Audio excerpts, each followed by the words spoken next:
이스라엘 사람들은 2월절이면 예루살렘을 방문해서 하나님께 예물을 드리고 제사하는 것이 오랜 관례처럼 되어 있었습니다. 이러한 관례에 따라 주님께서도 그동안 요셉과 마리아와 함께 예루살렘을 방문했는데요. 오늘 우리가 읽은 요한복음 2장에서 예루살렘의 방문은 좀 새로운 국면을 우리에게 보여주고 있습니다. 먼저 요한복음 2장 13절 14절 말씀을 좀 보겠습니다. 유대인의 유월절이 가까운지라 예수께서 예루살렘으로 올라가셨더니 성전 안에서 소와 양과 비둘기 파는 사람들과 돈 바꾸는 사람들이 앉아있는 것을 보시고, 성전 안에서 어떤 일이 벌어지고 있습니까?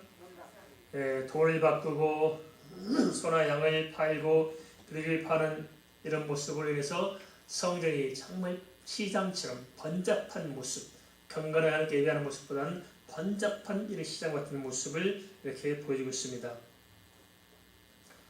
한데 이러한 성전의 장면은 비단 요한복음에서뿐만이 아니라 마태복음 21장과 마가복음 11장에서 똑같이 등장하고 있습니다. 한데 요한복음과 달리 마태복음 21장과 마가복음 11장에서는 예루살렘을 입성하는 장면과 성전을 척결하는 장면이 하나로 묶여져서 한 사건처럼 이렇게 기록되어 있습니다. 반면에 요한복음에서는 2장에서는 성전 척결하는 것을 보여주고 건너뛰고 12장에 들어와서 반대로 예수님께서 예루살렘을 입성하는 장면을 이렇게 기록하고 있습니다. 이것을 통해서 성경이 우리에게 좀 시사하는 것이 뭐냐 생각해 본다면 그렇습니다. 첫째는 뭐냐? 그것은 예수님은 성전을 척결한 일이 한 번만 있었던 것이 아니고 몇 번 있었다는 사실을 짐작하게 한다는 거예요. 그래서 요한복음 2장은 예수님의 사역의 첫 초창기인데, 초창기 때도 여전히 성전에 가서 성전을 척결할 수 있었고, 또 마태복음 21장은 예수님의 사역의 뒷부분입니다. 그 뒷부분에 있어서도 마찬가지로 또 성전에 가서 성전을 척결케 하는 사건을 지금 보여주고 있습니다. 이를 통해서 성경은 두 가지를 우리에게 좀 제시해주고 있는 것 같습니다. 첫째 뭐냐? 한 번 잘못된 이 습관, 신앙의 습관은 잘 고쳐져 안 고쳐져요? 안 고쳐지는 것입니다. 이게 참 어려운 부분입니다. 한국교회는 1907년 평양대회부흥으로 시작해서 1910년 정말 폭발적인 부흥이 일어나서 우리 한국교회를 복음하게 됐는데요. 초창기 때는 이렇게 부흥 사경을 했어요. 왜냐하면 모여서 성경 말씀을 배우고 공부하고 정말 말씀을 깊이 들어가서 성숙을 깨하는 그런 모임들이 있었는데, 나중에 이것이 점점 변질되기 시작합니다. 그래서 우리는 요즘 부흥에 그렇잖아요. 부흥하면 뭐하러 모여요? 복받으러, 병 고치러 자꾸 이런 데 관심을 쏟으면서 하나님의 말씀보다는 인간적인 술수, 그리고 부흥회를 이용해서 무슨 헌금을 뜯어내려는, 헌금 강요하는, 자꾸 이런 돈 놓고 돈 먹기, 희한하게 극단의 표현이겠습니다만 돈에 먹칠하고 하는 이런 쪽으로 바뀌기 시작합니다. 상호교회가 급속히 세속화돼 버리죠.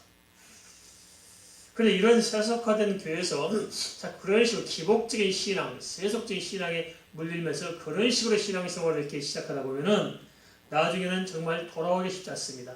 그런 식으로 관련이 굉장히 심하다는 거예요. 안 고쳐진다는 것입니다. 예루살렘 교회도 마찬가지였습니다. 당시에 이런 잘못된 종교적인 습성이 안 고쳐지고 끝까지 가는 것입니다.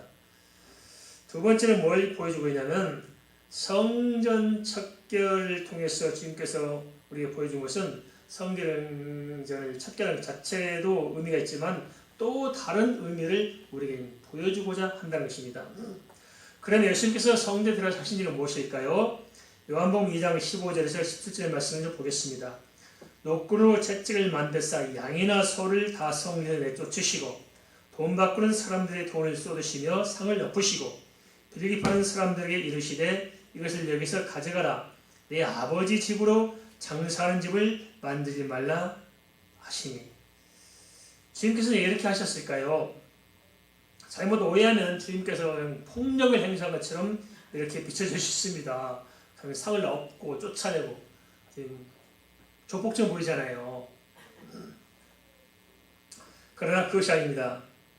주님께서는 폭력을 행사하신 것이 아니고 성전의 주인 되신 하나님으로서의 그리스도이심을 선포하고 타락하고 죄로 뭉그러져 있으면서도 깨닫지 못하는 그것을 밀쳐내는 것을 이렇게 보여주고 있습니다.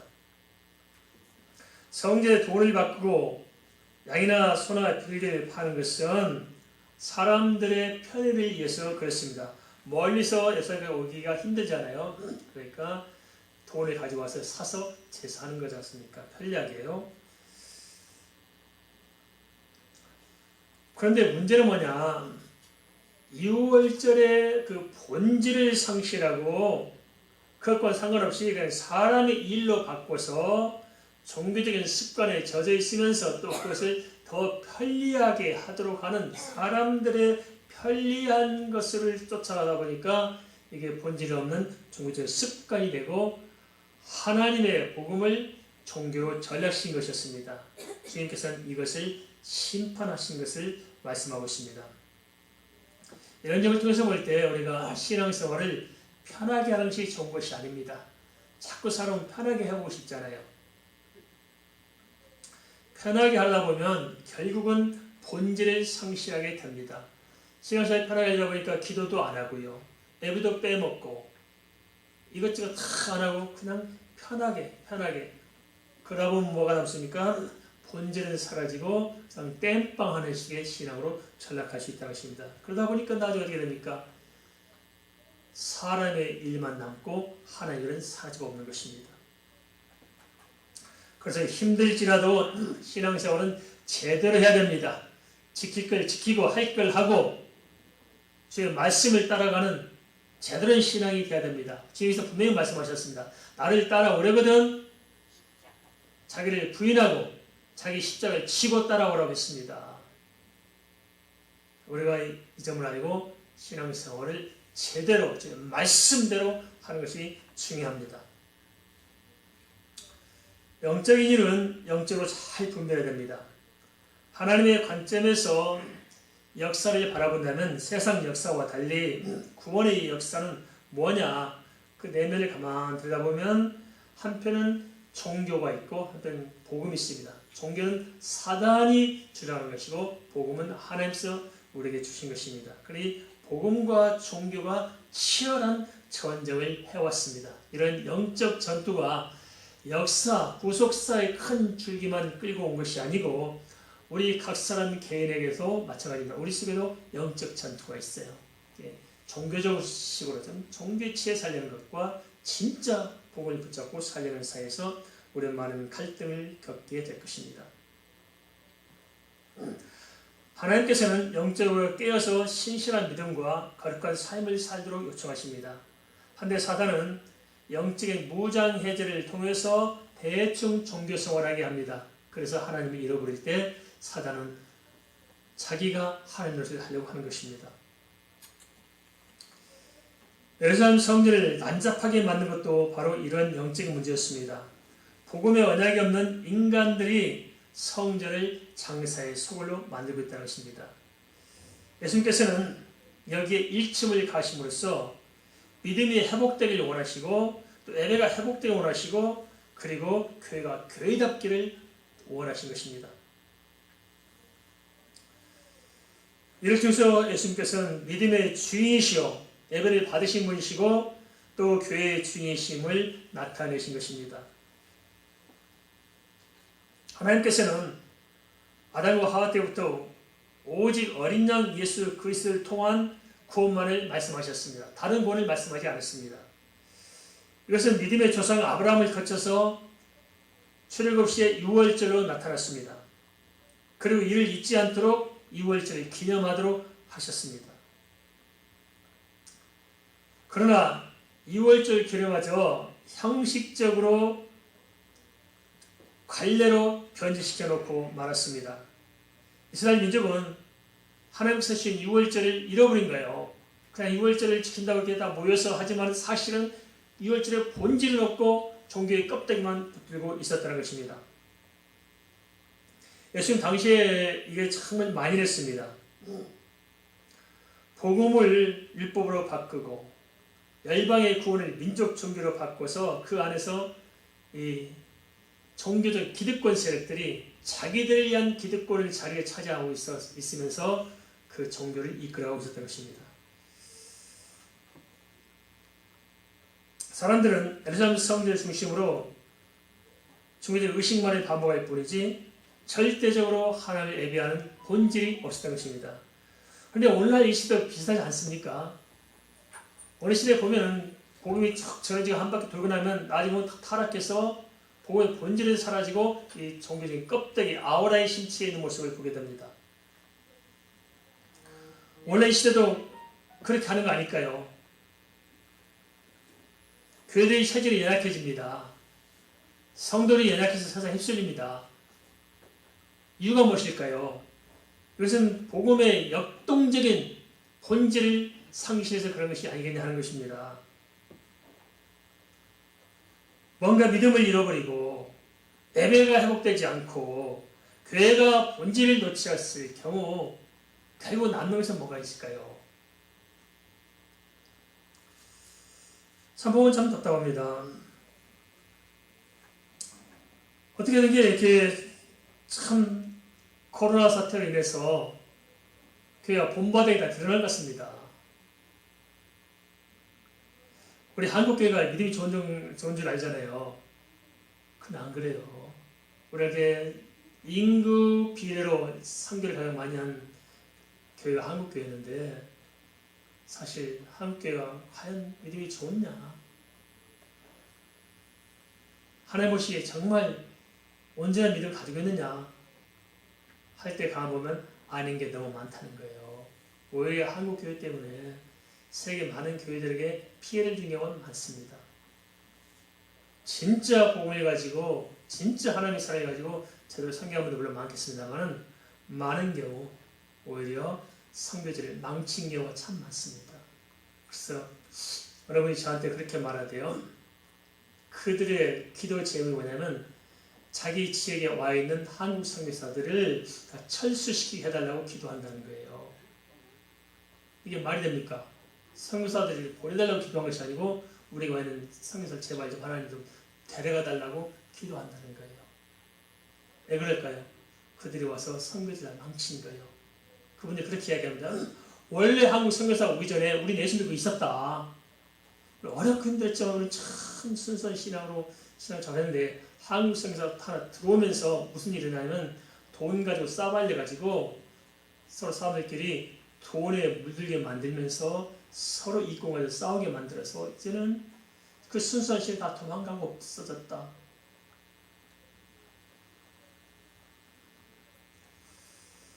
우리가 깊이 한번 생각할 필요가 있습니다. 예루살렘 교회가 바로 이런 문제 아니겠습니까? 기득권 가지고 종교 세력들이 2월절 제사를 이끌어가고 있었지만은 사실은 하나님이 원하는 본질적인 하나님을 예배하는 것은 없었던 것입니다. 예수 없는 교회, 믿음 없이 방황하는 성도들, 피폐해진 예배, 교회가 제자리를 찾지 못하고 방황하고 있는 것들, 예루살렘 교회와 우리 교회 별반 다르지 않을 것 같습니다. 참 보면 상처 생각하면 저는 이해가 안 됩니다. 코로나 걸리다 교회 안 오잖아요. 그런데 그래서 보면 식당은 다니잖아요. 그죠? 버스 타고 다니잖아요. 전철 타고 다니잖아요. 전철은 앞뒤 밖에 하면서 다니잖아요. 그리고 식당 가보면, 되는 식당 보면 버글버글해요. 그죠? 줄 서 있고, 버글버글하고, 쫑쫑이 붙어가지고 다 마스크 보다시 밥을 먹으면서, 우리 교회는 거리 유지하고, 마스크 쓰고, 소독하고, 식사도 안 하고, 코로나 옮긴다고, 혹시나 해서 찬성도 하나만 살짝 부르고 말고, 이렇게 하잖아요. 근데 교회에서 코로나 걸릴 확률이 있어요? 제로예요, 제로. 제가 생각할 때는. 코로나가 있는 교회는 어떤 교회냐면 마스크 쓰고 그런 것이 아니고 마스크 벗고 그냥 자기 밥 먹고 노닥거리고 뭐 하다가 코로나가 걸린 것이지 우리 저녁에서 예배에서 코로나 옮긴 경우는 한 경우도 없습니다. 그래도 예배를 안 해요. 코로나 때문에 안 하는 걸까요? 믿음이 없어서 핑계를 삼는 것일까요? 이거 잘 생각해야 됩니다. 이거 너무 안타까운 거예요. 뭐가 안타까우냐? 믿음이 없는 게 안타까운 거예요. 이게. 그럼 뭐냐? 종교생활이 아니잖아요. 종교생활. 종교에서 빠져나와서 복음을 붙잡아야 됩니다.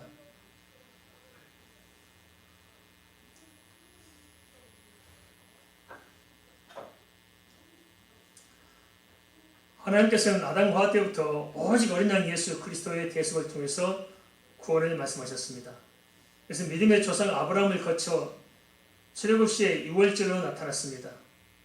그리고 이를 잊지 않도록 유월절을 기념하도록 하셨습니다. 그러나 유월절 규례마저 형식적인 관례로 변질됐습니다. 이스라엘 민족은 하나님 주신 유월절을 종교로 바꾸고 만 것입니다. 예수님 당시에는 이미 유월절의 복음은 사라지고 말았습니다. 대신에 복음을 율법으로 바꾼 민족 종교가 기세를 부린 거 아니겠습니까? 오늘 이런 점들을 잘 생각하고 오늘날 우리 시대의 좋은 지표로 삼아야 할 줄 압니다. 사실 예수님은 그리스도의 심을 세례 요한이다 증거했거든요. 그리고 사람들은 예수님을 통해서 그 이전에 가나 혼잔치도 소문을 들었을 것이고 또 알았을 것입니다. 그런데 그 예수를 영접하는 대신에 예수를 기다린다는, 메시아를 기다린다는 이스라엘 사람들이 메시아가 막상 오시자 십자가에 매달아서 죽였습니다. 이것이 종교로 전락된 마지막 결론이 아니겠습니까? 종교가 원하는 것, 종교가 도달하는 것은 바로 이것입니다. 예수로 시작해서 끝내는 사단으로 마감을 짓습니다. 이를 요한복음 2장 10절째 이렇게 기록하고 있습니다. 제자들이 성경 말씀에 주의 전을 사모하는 열심이 나를 삼키게 하는 것을 기억하더라. 주의 전을 사모하는 열심이 얼마나 지극한지 그 열심으로 예수 그리스도를 삼킨 것입니다. 일례를 제기한 바울도 그렇지 않습니까? 바울이 종교적 열심이 얼마나 대단했습니까? 유대교에 심취해가지고 한 일이 뭐예요? 사람을 죽이러 다니지 않습니까? 이 종교적인 열심 때문에 오히려 그리스도를 대적한 것입니다. 지금도 마찬가지 아닐까요? 지구촌 곳곳에서 종교란 이름으로 저지른 악행이 얼마나 심각한지 말할 수 없습니다. 종교란 이름으로 마귀 재판했잖아요. 얼마나 많은 사람이 무참히 죽었습니까? 지금도 종교 전쟁이 얼마나 치열합니까? 종교란 이름으로 전쟁을 치러요. 이게 말이 되겠습니까?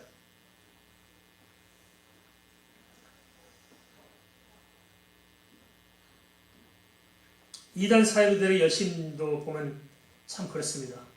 이단들이 열심히 해요? 우리가 열심히 해요? 이단 보니까 이단들이 열심히 같아요? 우리가 열심히 같아요? 그러다 알긴 아시네요. 이단들의 열심은 말할 수 없어요. 요즘에 신천지도 이제 길거리에서 아예 신천지 써놓고 전도하래요.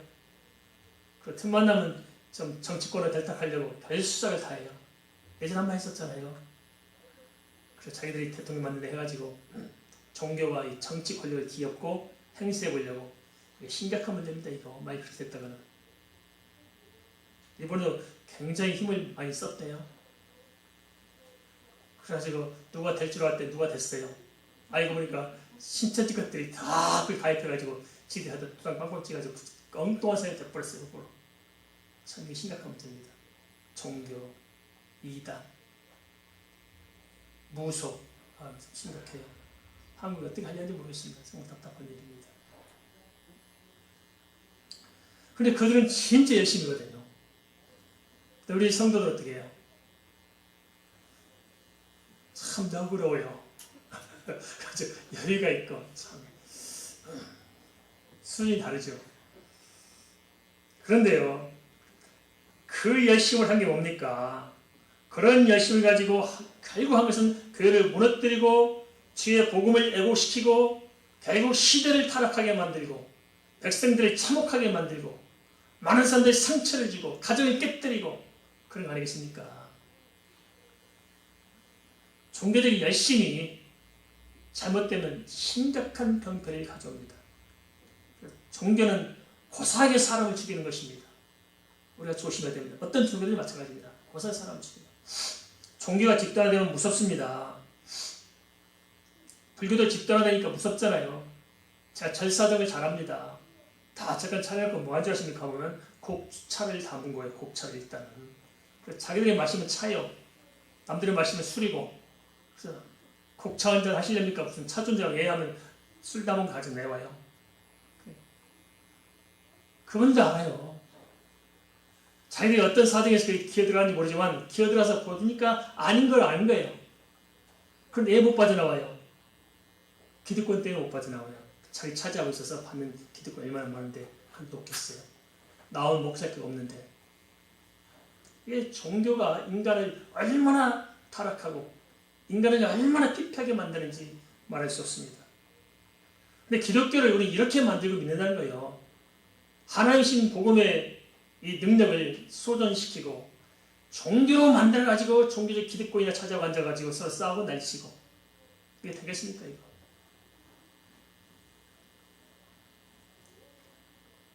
로마서 10장 13절은 자기 의를 내세우려고 하나님 의를 가리는 일에 경고를 보내고 있습니다. 인간의 의가 하나님의 의보다 더 이에 있어요. 그래서 인간의 생각으로 하나님의 의를 가리는 경우가 얼마나 많습니까? 이것을 가르쳐 성경 뭐라고 합니까? 자기들이 더 의로운 척이에요. 이걸 가르쳐서 성경은 가증하라고 이야기합니다. 이선이라고 이야기하고 있습니다. 소수 인권을 보유하지 않느냐? 동성애자 인권을 우리가 존중해야 된다. 동성애를 합법화해야 된다. 세상에 그런 것이 아니라 교회들이 그럽니다. 교회들이 나서서 그가 사랑이 예수 사랑으로 그들을 합법화해야 된다. 교회들이 그러는 거예요. 성경 뭐라 말합니까? 아니라고 그러잖아요. 그들은 그렇게 주장합니다. 태어날 때부터 그렇게 태어났다. 아니다. 나중에 더 연구하고 나중에 최종적인 결론은 뭐냐면 그것은 선성적으로 그런 기회에 사고를 한 것이 아니고 후천적으로 정세에 의해서 밝혔다는 거예요. 그럼 그 정세를 뜯어 고쳐주면 되잖아요. 그런데 고쳐서 사람만을 생각하지 않고 그냥 남자 며느리 여자 사이를 보려고 해요. 세상에서 그런다면 이해가 됩니다만 그 교회들이 앞장서서 그러고 있다는 거예요. 이것은 뭐냐면 자기 의를 세우려고 하나님의 의를 가리는 것입니다. 이게 타락한 종교 모습 아니겠습니까? 이건 기독교가 아닙니다. 가증한 것입니다. 여기서 예수님께서는 마태복음 21장 13절, 마가복음 11장 17절, 누가복음 19장 46절 뭐라고 하냐면 내 집은 만민이 기도한 집이라고 선포합니다. 이 말은 무슨 말이냐? 복음의 본질을 회복하는 것입니다. 교회가 뭐냐? 똑바로 알라는 것입니다. 우리가 믿는 믿음이 뭐냐? 제대로 깨달아가는 것입니다. 그러면 교회가 교회다운 본질을 회복한다는 것이 무엇이냐? 성경에서는 사도행전 2장에 최초 예루살렘교회 세워져 있잖아요. 그 최초 예루살렘교회의 모습을 통해서 교회다움을 보여주고 있는 것이고요. 역사적으로 보면 종교 개혁을 통해서 찾아볼 수 있습니다. 1517년 루터가 종교개혁을 일으키고 그 후에 30년 후에 누가 태어나면 칼빈이 태어납니다. 그래서 칼빈에 의해서 루터의 종교개혁이 계승되면서 우리 개혁주의 어떤 신앙의 노선을 명확하게 성경의 토대에 세워놓습니다. 그게 뭐냐? 우리가 잘 아는 것인데 5가지입니다. 그게 뭐냐? 오직 말씀으로 가야 됩니다. 동의하십니까? 오직 말씀 중심으로 우리는 신앙생활을 하는 것 다른 필요가 없어요. 사람 생각 아니다. 성경 말씀이 뭐라 하느냐 하는 것이 중요하다는 것입니다. 두 번째, 오직 예수다. 다른 예수가 없다. 뭐 이만희가 뭐 장길자가 웃겨서는 말아. 오직 예수 그리스도. 어제나 오늘나 영원토록 말씀 때도 예수, 상황에서 전에도 예수, 교회 시대도 예수, 구약 시대도 예수, 예수 그리스도 한 분밖에 없습니다. 믿습니까? 구원은 예수밖에 없습니다. 다른 예수 갖다 붙이는 것, 다른 하나님 붙이는 것 아닙니다. 오직 우리는 믿음으로 사는 것입니다. 내 머리 믿고 사는 게 아니야. 믿음으로 삽니다. 동의하십니까? 아멘. 믿음으로 사십시다. 아멘. 믿으면 됩니다. 믿음이 세상을 이길 수 있는 능력입니다. 그리고 오직 우리는 은혜로 사는 거예요. 내가 머리에서 사는 게 아닙니다. 하나님 은혜로 덧붙여 주신 것입니다. 우리가 숨쉬는 공기, 햇빛, 모든 게 하나님의 은혜입니다. 우리가 물 한 잔 마시더라도 그게 어디서 나왔어요? 하나님의 은혜입니다. 신랑도 마누라도 하나님의 은혜인 줄 믿습니다. 안 하는 사람들 뭐예요? 새끼들도 하나님의 은혜인 줄 믿습니다. 세컨들 말하는 거 그렇죠. 디도 씨 까고 장가서 뭐라 그래? 더더 말고 덜더 말고 꼭 너 같은 거 하나 낳고 살아라. 그리고 여자분들이 아들놈 취업 박으면서 뭐라 그래요? 어쩜 꼭 취업 닮았냐?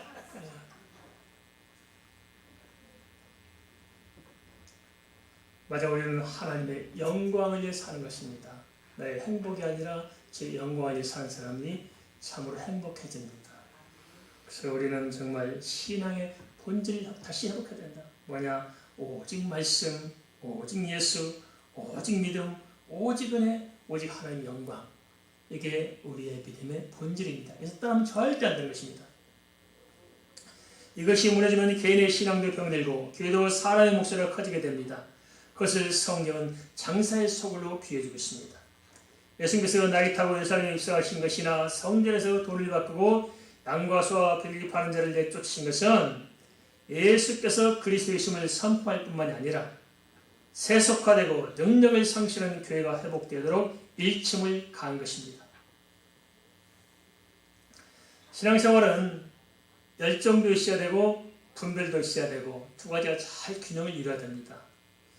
분별은 잘하는데 열정이 사라지면 어떻게 될까요? 그것은 머리로만 믿는 것이 되게 되어 있습니다. 반면에 열심히 이제 분별이 사라지면 또 심각한 겁니다. 어딜 될지 모르잖아요. 그죠? 그냥 막 열심히 있어요. 그런데 분별이 없으면 하는 일마다 문제를 일으킵니다. 한 가지 열심히 봉사했고 두 사람, 세 사람 시험되게 만들잖아요. 이게 분별하지 못해서 그렇습니다. 요한복음 1장 14절에서 주님께서 이 땅에 오셨을 때 뭐라고 이야기해주고 있냐면 주님을 보면 은혜와 진리가 충만하다고 말씀하고 있습니다. 그래서 은혜라는 이 열정이 우리에게 있어야 되는 것이고 진리라는 분별이 있어야 되는 것입니다. 그래서 은혜도 있고 또한 진리도 있고 그러나 이 분명한 열정이 어디서 나오냐? 그것은 진리를 제대로 깨달아 알고 믿는 데 있어서 열정이 솟아나게 되어 있습니다. 오늘 말씀대로 나온 사도행전 2장에도 그렇잖아요. 제자들이 언제 열정을 회복해서 주님을 향해서 진정한 열정은 오순절 성령의 역사 그 이후입니다. 한국교회는 이렇게 오순절 성령 역사를 보면 대부분 방언만 가지고 저는 괜히 이렇게 집착하는 경향이 없지 않는 것 같습니다. 방언이 중요한 것이 아니고 주님께서 말씀하신 그대로 예수가 누구신지 주님께서 하신 말씀이 깨달아지고 알아지고 믿어지는 게 오순절 역사의 키고 핵심입니다. 그것이 깨달아지고 나니까 사람들이 가슴이 불이 붙잖아요. 우리도 그렇습니다. 진짜 예수님 만나고 나면은 세상이 달라 보입니다. 야곱이 야복강에서 기도하다가 하나님 만나고 났을 때 보니까 어떻게 됩니까? 세상이 달려 보이잖아요. 분열의 이름을 짓잖아요. 진짜 예수 만나면 똑같이 하루를 사는데 달라요. 기분이. 사람을 대하는데 달라요. 그게 예수님의 사랑입니다. 진짜 예수 만나면 나도 모르게 내 속에서 샘솟는 기쁨이 솟아나게 돼 있고 진짜 예수 만나면 뭔지 모르게 삶이 의미가 있고 하루를 사는 게 사는 맛이 나는 겁니다. 무슨 말씀인지 이해되시죠? 요한복음 2장 18절에서 유대인들이 이렇게 예수님께 따집니다. 이에 유대인들이 대답하여 예수께 말하기를 내가 이런 일을 행하니 무슨 표적을 우리에게 보이겠느냐. 믿음의 주요 기다리던 메시아께서 오셨음에 불구하고 따지고 시비하는 데만 열심을 냅니다. 왜냐? 그들의 기득권 때문에 그렇다는 것입니다. 그래서 우리가 기득권을 포기해야 은혜를 받습니다. 교회 안에서 그렇잖아요. 기득권을 내려놓아야 돼요. 자꾸 나를 높이 세우고 내가 참 뭐가 된 것처럼 행세하려고 하면은 그때부터 은혜가 메마릅니다. 알겠습니까? 그걸 조심해야 됩니다. 그래서 정상적인 신앙생활은 가면 갈수록 주 앞에서 많이 봉사하고 더 많이 수고할수록 은혜도 동시에 충만해져야 돼요. 그런데 참 예수 믿을 때는 그냥 눈물 콧물 짜면서 기도하고 찬양하면서 기뻐하다가 에만큼 알만하면서는 삐딱하기 시작하면서 괜히 목이 힘주고 은혜 떨어지고 그게 뭡니까? 신앙생활을 제대로 못해서 그렇습니다. 자기 자신을 내려놓아야 합니다. 주님을 따르려면 어떻게 돼요? 먼저 자기 자신을 부인하고 주의 십자가를 치고 자기 십자가를 치고 주님을 따르는 것입니다. 그래야 은혜를 지속할 수 있습니다. 그런데 이 바리새인들, 유대인들은 예수님께 시비나 걸 줄 알았지 주님을 알지 못합니다. 예수님이 이미 가나에서도 표적을 보이셨고 이미 세례 요한이 다 증거까지 했었습니다. 그래도 불구하고 문제가 뭐냐? 예수님께서 표적이 없어 문제가 아니라 그 예수를 거역하는 게 문제입니다. 그 이후에도 예수님 생애를 통해서 얼마나 많은 표적을 보이셨고 얼마나 많은 말씀하셨습니까? 진짜 문제는 내 안에 있었습니다. 인간의 죄성이 그리스도를 바로 믿고 바로 섬기지 못하도록 막았던 것입니다. 근데 이게 그때만한 문제가 아니고 보편적인 사람들의 문제 같습니다. 대충 보면 사람들은 그런 것 같아요. 자기들이 믿고 싶은 것만 믿어요. 듣고 싶은 것만 들어요. 그 참 희한해요. 실컷 다른 얘기해도 그걸 하나도 안 듣고 이거 하나만 듣고 또 시험 들어. 그죠?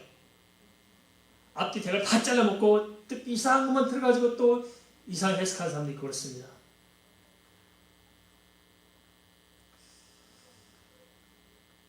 그런 피상적인 것이 아니고 신앙은 좀 진지해야 됩니다.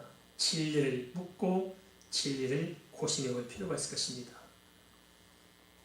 그런데 인간이 마음대로 안 된 거잖아요. 여기에 어떻게 마음대로 되겠습니까? 그래서 성령의 은혜가 필요할 줄 믿습니다. 주님께 구해야 됩니다. 주여 내게 은혜를 주시옵소서. 구해야 됩니다. 그렇게 해서 영적으로 깨어나야 됩니다. 그렇다면 영적으로 깨어나는 것은 무엇일까요? 요한복음 2장 19절에서 21절입니다. 예수의 대답하여 이르시되 너희가 이 성전할라 내가 사흘 동안에 일으키리라. 유대인들이 이르되 이 성전은 46년 동안에 지었거늘 내가 3일 동안 일으키겠느냐 하더라. 그러나 예수는 성전된 자기 육체를 가리켜 말씀하신 것이라. 눈에 보이는 성전이 성전이 아니라 주님이 보여져야 됩니다. 주의 말씀이 믿어지고 깨달아지고 알아지는 것, 그것이 영적으로 깨어나는 것입니다. 동의하십니까? 말씀이 깨달아지는 거예요. 믿어지는 거예요. 그것이 체험되어지는 거예요. 그게 영적으로 깨어나는 것입니다. 예수님께서는 표적을 보이지 않았던 것이 아닙니다. 하신 말씀을 하신 일들로 가는 곳마다 표적이 뒤따랐습니다. 지금도 마찬가지입니다. 예수님께서는 부활하신 역사적 사실 하나만으로도 이미 충분한 필요 조건, 그리스도의 심을 입증했습니다. 한데 문제는 예수 믿다면서도 교회 다닌다면서도 사실이 유대인처럼 이 사실을 알지 못하고 종교적인 한계를 벗어나지 못하는 것이 아닐까요? 예수님의 십자가 사건과 부활 사건과 승천 사건은 이건 역사적인 사실이에요. 어떻게 믿습니까? 정말 이게 사실이라 믿습니까? 예수님께서 십자가에 죽으시고 부활하신 것을 100% 믿습니까? 50% 믿습니까? 몇 프로쯤 믿어진가요? 그냥 믿어보려고 노력하십니까? 그런데 대부분 역사들이 그래요. 성경만이 아니고 거기에 대한 부분에서 많은 책들이 있습니다. 그 부분을 다루고 있는 책들이. 그래서 무신론자들이 쓴 것도 있고 종교적 해론자들이 쓴 것도 있고 많은 책들이 있는데 그들의 모든 것을 통해서 보더라도 부인할 수 없는 역사의 사실인데 심지어 역사가조차도 부인할 수 없는 역사의 사실이 있다는 거예요. 지구촌에서. 진짜 이것만큼은 부인할 수 없는 확실한 역사다 할 수 있는 것이 뭐냐면 예수님의 십자가 사건과 부활은 절대로 부인할 수 없는 역사 사실이라는 거예요.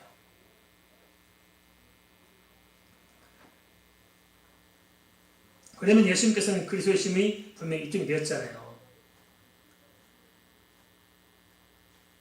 그럼에도 불구하고 예수님을 쫓지 않아요. 이게 참 이상하잖아요. 모든 종교나 이단들이나 유사 신앙에 공통된 특징이 있습니다. 그게 뭐냐? 종교적인 열심은 있을지 모르지만 참된 진리가 그 안에 없는 거예요. 고린도전서 1장 22절 이렇게 선언합니다. 유대인은 표적을 구하고 헬라인은 지혜를 찾으나 이 종교적인 문제입니다. 그죠? 유대인이나 헬라인이나 종교를 구하는 거, 표적을 찾고 뭐 지혜를 찾고 다 종교에서 하는 일들입니다. 그래서 성경이 뭐라 말씀하십니까? 우리는 십자가에 못 박힌 그리스도를 전하니 유대인에게는 거리끼는 것이요 이방에게는 미련한 것이로되 오직 부르심을 받은 자들에게는 유대인이나 헬라인이나 그리스도는 하나님의 능력이요 하나님의 지혜니라. 있습니까? 참된 열정은 바로 이런 복음과의 진정한 만남에서 일어나는 겁니다. 이게 사실이구나. 주님이 진짜 십자가를 주셨고 진짜 부활하셨구나. 이게 사실이구나. 이것이 믿어지고 깨달아지고 알아질 때 우리 심령의 자유함을 얻을 것입니다. 예수님께서 하신 말씀은 명확한 사실이었음을 성경은 이렇게 증언합니다. 요한복음 2장 22절 23절입니다. 죽은 자 가운데서 살아나신 후에야 제자들이 이 말씀하신 것을 기억하고 성경과 예수께서 하신 말씀을 믿었더라. 6월절에 예수께서 예루살렘에 계시니 많은 사람이 그의 행하신 표적을 보고 그의 이름을 믿었으나 예수님의 말씀의 특징이 있습니다. 예수님 말씀 특징이 뭘까요? 그것은 주님께서는 말씀하신 그대로 성취한 것입니다. 구약에 예언된 것을 그대로 그 말씀을 성취했을 뿐만 아니고 주님께서 하신 말씀도 주님께서 그대로 다 성취하셨습니다. 이게 주님만 하시는 일입니다. 그런 것을 통해서 볼 때 주님은 분명한 그리스도이심을 우리에게 알게 하신 것입니다. 이런 관점에서 본다면 영적으로 바로 서지 못하는 것은 왜 그럴까요? 그것은 사실은 예수를 몰라서 그런 거 아닐까요? 우리는 종종 이렇게 말합니다. 그 사람은 성질은 더럽고 사는 것은 엉망진창으로 살아도 그래도 주일날 교회는 안 빠지고 온다. 그러고 보니까 그 사람은 진짜 믿음은 있다. 그 사람은 진짜 동시에 욕먹고 살고 있고 또 뭐라 하고 있지만은 그래도 믿음만은 분명한 사람이다. 그러니까 천국 갈 거다. 맞아요? 틀려요? 우리 이런 말도 많이 하잖아요. 성경 뭐라고 합니까? 그 나무는 그 열매로 안다고 얘기하고 있습니다. 인격적인 변화가 없는 것, 삶의 변화가 없는 것, 이것은 예수를 모르는 것입니다. 아직 안 믿는 겁니다. 그게 바로 종교에 심취한 것입니다. 자기는 변함없이 그대로 가만히 있어요.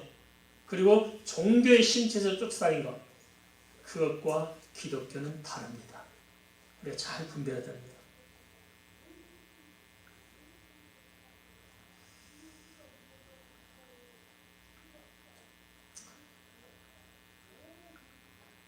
우리가 믿든 안 믿든 결국 우리의 인생은 성경에 기록된 말씀대로 성취가 될 것입니다. 이 사실 잊지 마십시오. 내 생각대로 되지 않습니다. 성경대로 됩니다. 우리가 지옥이 없다고 큰소리 치고 하나님 어디냐 해도 아닙니다. 하나님이 살아계시고 천국 있고 지옥 있습니다. 조만간 우리가 알게 될 것입니다. 인생의 결국은 주의 말씀대로 됩니다. 이걸 부인하면 안 됩니다. 요한복음 2장에서 또 우리 한 가지 살펴볼 점이 있습니다. 요한복음 2장에 따르면 예수님께서는 예루살렘으로 입성하셔서 예루살렘 성전으로 곧장 가셨습니다. 그리고 성전에 들어가셔서 성전 안에서 돈을 바꾼 자들과 또 비둘기 파는 자, 소나기 파는 자들을 다 기업고 내쫓았습니다. 여기서 우리는 본문 말씀 안에 감춰져 있는 숨은 계시 하나를 발견할 수 있습니다. 그것은 뭐냐? 다른 것이 아니고 주의 심판이 있다는 것입니다. 초대교회 초창기 때 초림은 구원의 주로 오셨지만은 구원의 주로 오셔서 성전에 가서도 심판의 모습을 보여줬잖아요. 이와 같이 똑같이 재림 때는 심판의 주님으로 재림에 오실 것입니다.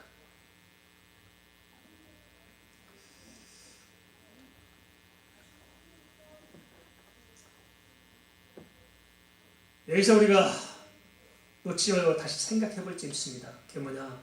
예수님의 심판이 세상에서 했어요? 성전 안에서 했었어요? 성전 안에서 일어났잖아요. 이것을 요한계시록 11장 1절 2절은 이렇게 기록해주고 있습니다. 또 내게 지팡이 같은 갈대를 주며 말하기를 일어나서 하나님의 성전과 제단과 그 안에서 경배한 자들을 측량하되 성전 바깥마당은 측량하지 말고 그냥 두라. 이것은 이방인에게 주었은즉 그들이 거룩한 성을 42달 동안 짓밟으리라. 하나님의 심판은 어디서 일어나냐면 교회에서 일어납니다. 교회에서 일어난다는 사실을 우리가 놓치면 곤란합니다. 뭐 하나님이 교회에서 심판하시냐? 성경이 그렇게 말하고 있습니다. 세상은 이미 마귀의 손에 들어간 자들입니다. 내버려 둡니다. 성전 바깥마당은. 그건 마귀가 이미 끝났어요. 심판 때는. 주님이 재림하시면 세상은 이미 심판이 끝난 상태입니다. 내버려 둬요. 그러면 어디가 남았어요? 교회가 남았습니다. 그래서 예수님께서 초림 때에서는 성령에서 청결하게 하셨듯이 주님께서 재림하셔도 교회 안에서 심판이 일어납니다. 어떤 심판이요? 양과 염소를 나누게 되고 알곡과 쭉정이, 애국과 가라지를 나누는 심판이 교회 안에서 있다는 것입니다. 이 말은 무슨 말입니까? 교회 공동체 안에 다 믿는 사람들이란 말이에요. 믿는 사람도 있고 안 믿는 사람도 있단 말이에요. 전자 후자요? 후자죠. 잘 기억해야 됩니다.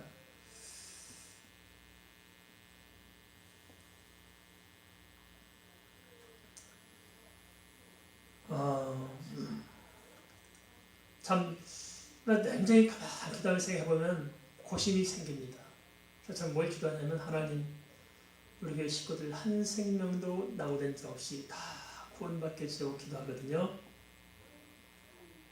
왜 그렇게 기도할 수밖에 없냐면은 만나서 이야기하다 보면 좀 엉뚱해요. 성도들이 믿음이 참 좋은 줄 알고 했는데 이야기해보면 전혀 아닌 경우가 많죠. 그러니까 깜짝깜짝 놀랄 수도 있습니다. 본인들 믿음이 굉장히 좋은 줄 생각해요. 굉장히 선주를 생각하고 가만 보면 아닌 경우가 너무나 많습니다. 제발 착각에서 빠져나오기 바랍니다. 동의하십니까?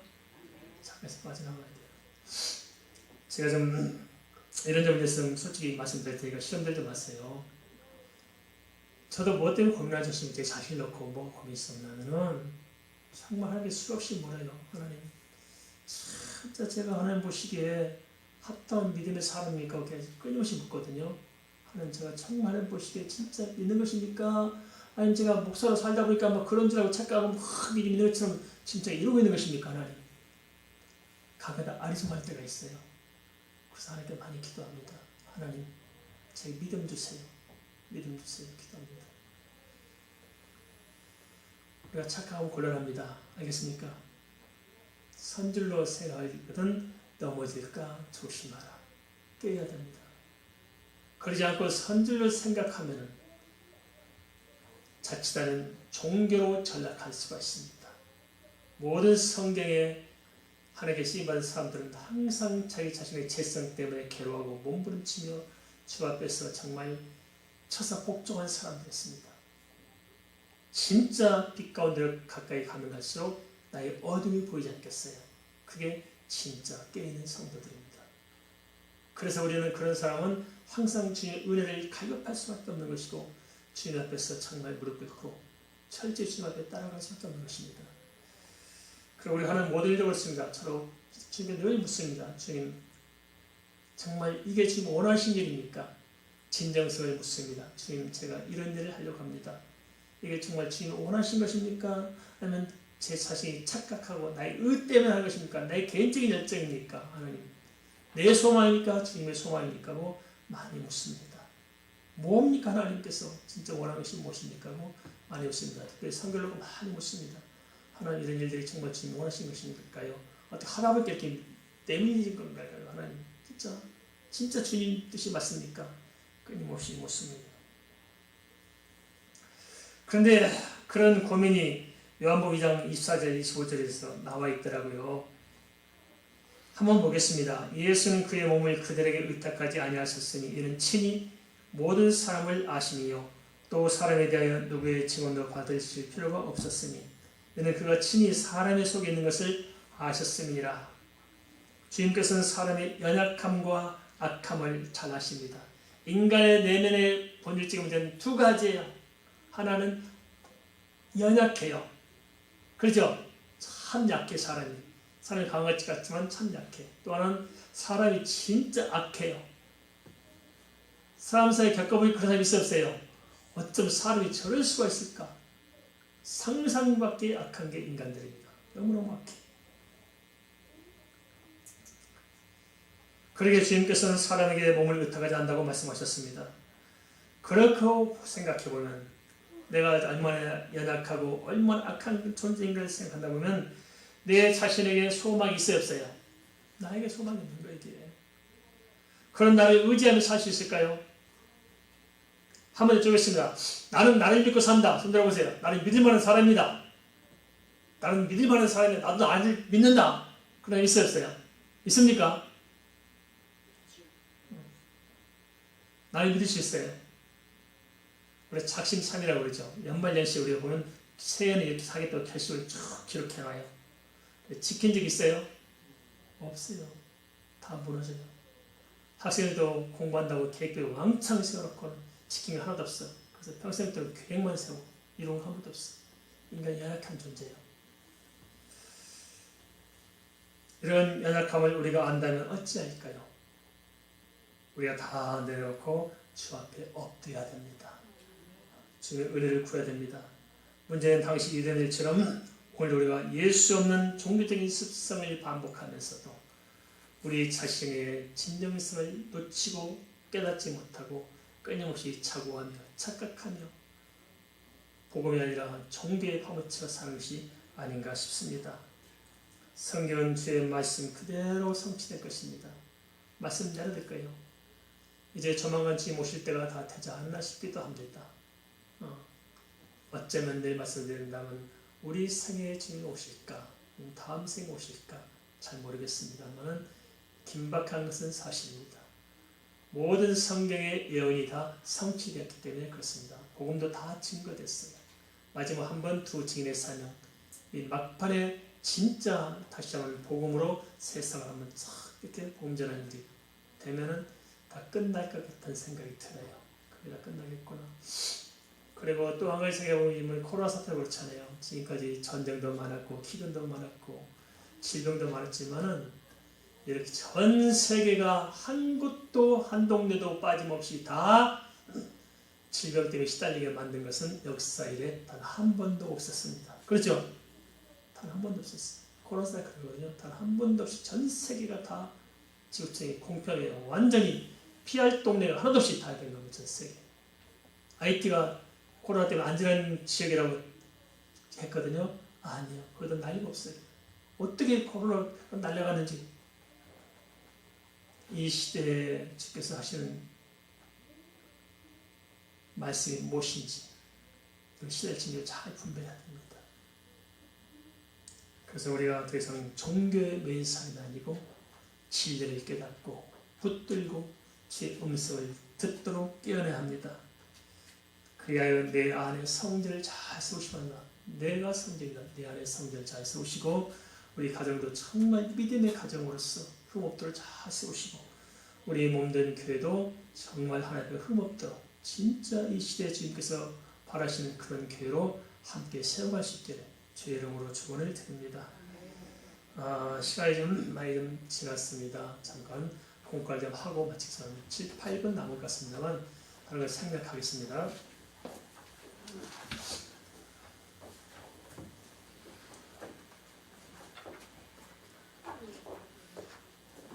네, 오늘은 29쪽을 펴겠습니다.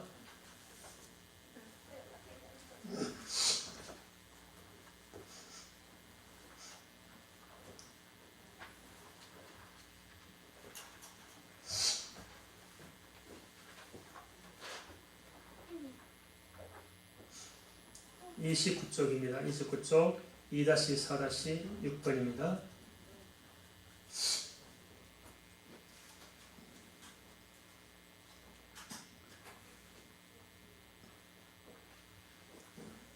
오늘은 2-4-6번 적그리스도의 의미를 좀 살펴봤으면 좋겠습니다. 적그리스도란 어떤 존재며 인류의 구속사에서 어떤 의미가 있을까요? 성경 요한계시록 6장 2절 한번 나중에 찾아보시기 바랍니다. 첫 번째 적그리스도는 뭐냐면은 그리스도를 부인하는 자가 적그리스도입니다. 누가 적그리스도라고요? 네, 그리스도를 부인하는 자. 예수 그리스도를 부인한다는 것은 예수께서 그리스도가 아니라고 주장하는 것이나 또는 예수님의 성육신을 부인하거나 예수님을 자신의 그리스도로 인정하지 않거나 예수님을 고의적으로 욕되게 하는 모든 부인한 것들, 그것이 바로 적그리스도라는 것입니다. 그런데 마지막에 이거 참 조심스러운 부분이 있습니다. 그게 뭐냐면 배도가 있어요. 배도. 이렇게 말하면은 한편에서는 좀 비판적으로 이야기할지 모릅니다만 그러나 성경에 보면 분명히 배도가 있습니다. 배도가 있다고요? 없다고요? 있어요. 그럼 한 번 구원은 영원한 구원인데 무슨 배도가 있느냐? 아닙니다. 한 번 구원은 영원한 구원인 것은 분명히 맞습니다. 오직 예수 믿음으로 한 번 신분이 바뀌면 영원한 구원이 맞습니다. 그렇지만 그 한 번 구원이 영원한 구원인 것, 한 번 믿음 영원히 구원받는 것은 그 하나님의 언약 안에 있을 때만 유효합니다. 언약을 벗어나면 안 되는 거예요. 그래서 전에 제가 이렇게 설명드린 적이 있어요. 맨날 잊어버리니까 다시 말씀드립니다. 배를 타고 가요. 부산에서 미국 샌프란시스코까지 배를 타고 가요. 그러면 배 안에서 먹고 자고 뭐 놀고 다 할 수 있어요. 그 안에 있으면 잠을 자든 놀든 도착함까지 가요. 그런데 지나갔다가 배 밖으로 뛰어나서 지금 헤엄치고 가겠다고 뛰어내리면 죽어야 살아요? 죽습니다. 이게 배도입니다. 배도는 고의적으로 자의적으로 지속적이고 연속적으로 돌이키지 않고 끝까지 주님을 밀쳐내고 다시 세상으로 나가는 것, 이게 배도입니다. 이 배도가 적그리스도라는 것입니다. 알겠습니까? 조심해야 됩니다. 두 번째, 자기를 하나님이라고 하고 그리스도라고 하는 자입니다. 자기를 하나님이나 예수 그리스도 선교도로 하는 자입니다. 이단 교주들이나 자신의 신격과는 왕들이 여기에 속합니다. 재림 예수라고 주장하거나 어머니 하나님이라고 주장하는 자들 역시 배역된 적그리스도입니다. 참 웃기잖아요. 성경은 분명히 주님께서 재림할 때는 찌른 자도 볼 터이요, 분명히 모든 사람들이 산 자나 죽은 자가 다 동시적으로 예수님의 재림을 알도록 가시적으로 재림한다고 기록하고 있습니다. 맞죠? 그런데 신천지 뭐라 기도해요? 살짝 숨어서 원래 이만희한테 영으로 딱 재림했다고 주장해요. 그래서 이만희가 재림의 시라고 주장합니다. 그래서 예수만 믿어서 구원받는 것이 아니고 마지막 종말 때는 재림한 예수 믿어야 구원받는다. 예수도 믿고 재림 예수 이만희 믿어야 구원받는다는 거예요. 맞아요? 틀려요? 이게 굉장히 성경 사기극이잖아요. 근데 희한하죠. 사람들이 사기친 것을 믿고 더 열심히 해요. 진짜 복음을 전하면 열심히 없는 것 같아요. 참 이해가 안 되는 거죠. 하나님, 어머니 하나님. 이게 웃기잖아요. 하나님도 장가하고 시집갔어요. 그래서 마누라 있어요. 마누라도 하나님이고 하나님도 하나님이에요. 그럼 새끼들은 어디 났어요 또? 이게 도대체 이게 말이 됩니까 이게? 성경에서 하나님은 남자일까요 여자일까요? 우리가 말하는 여호와 하나님이 남성일까요 여성일까요? 어떻게 믿으세요? 이런 것을 정리 안 하니까 그게 속습니다. 남자냐 여자냐 하는 것은 하나님이 창조한 피조물 세계에서 존재합니다. 알겠습니까? 남녀를 창조했어요. 그래서 동물도 다 암수로, 식물도 암수로 창조한 것은 하나님께서 창조한 피조 세계가 생육하고 번성해야 하기 때문에 짝을 지어서 창조한 거예요. 근데 하나님은 생육하고 번성할 필요가 있었어요. 스스로 계신 자예요. 그래서 하나님은 남성도 아니고 여성도 아니고 성이란 카테고리에서 이해된 것이 아니고 초월하신 분이 하나님이십니다. 그런데 왜 성경은 하나님 아버지 남성적으로 이렇게 표현하고 있느냐? 그것은 인간이 가지고 있는 언어적 개념에서 하나님을 이해시키기 위해서 그렇습니다. 무슨 아시겠죠? 그래서 성경은 의로운 오른손이 의로워요, 왼손이 의로워요. 다 똑같아요. 그런데 의로운 오른손은 그런 문학적 표현, 문화적 표현을 통해서 하나님의 의로운 오른손을 축복해 주셨다는 것은 인간이 하나님의 권세를 이해하도록 만든 것이고 인간의 문화권 속에 속한 거예요. 이스라엘 문화권 속에서부터 시작해서 우리 한국 사람들 그러지. 악선 왼손 내밀면 기분 좋아요? 오른손 내밀어 좋아요? 이게 우리 문화적 개념이 왼손 내밀고 오른손 내밀고 뭐 뭔 상관이 있겠어요? 왼손 사람도 오른손 사람도 있는데. 근데 하나님을 아버지 하나님이라고 하는 그것은 시대의 문화적 개념이에요. 하나님은 성적으로 남성 여성이 없다. 그런데 이렇게 하다 때려 붙여요. 그래서 이 사람들이 잘못된 여성 신학자들이 그 뒷받침하고 있어요.